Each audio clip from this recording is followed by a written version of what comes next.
విషయానికి వచ్చేసరికి మా అందరికి మార్గదర్శకులు సీనియర్ రామకృష్ణ గారు ఉన్నారు. ఇలా కొంతమంది పెద్దలతో ఈ ట్రిప్ తెలుగుదేశం నుంచి జనసేన నుంచి గెలిచిన వాళ్ళు నాకు తెలిసిన మా విజయ్ కుమార్ వంశీ తప్ప ఎవరు జూనియర్స్ లేరన్న ఒక్కొక్క 3 4 5 సార్లు గెలిచినట్టున్నారు.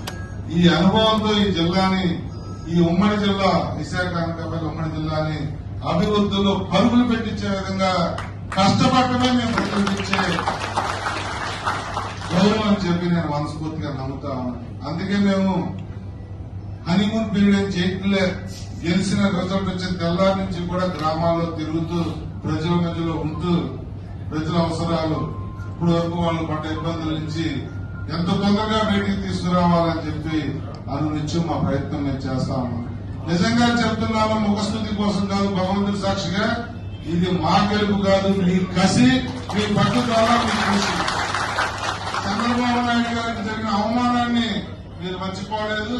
పవన్ కళ్యాణ్ గారికి జరిగిన ఆ అవమానం, ఆయన మీద మాట్లాడిన మాటలు మీరు మర్చిపోలేదు.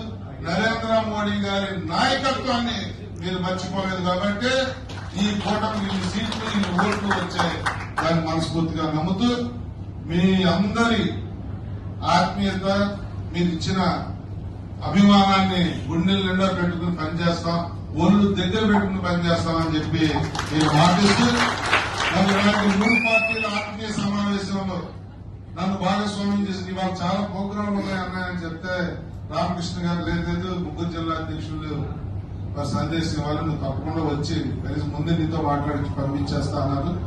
అన్నమాట ప్రకారం గౌరవం నాకు ఇచ్చారు, ధన్యవాదాలండి.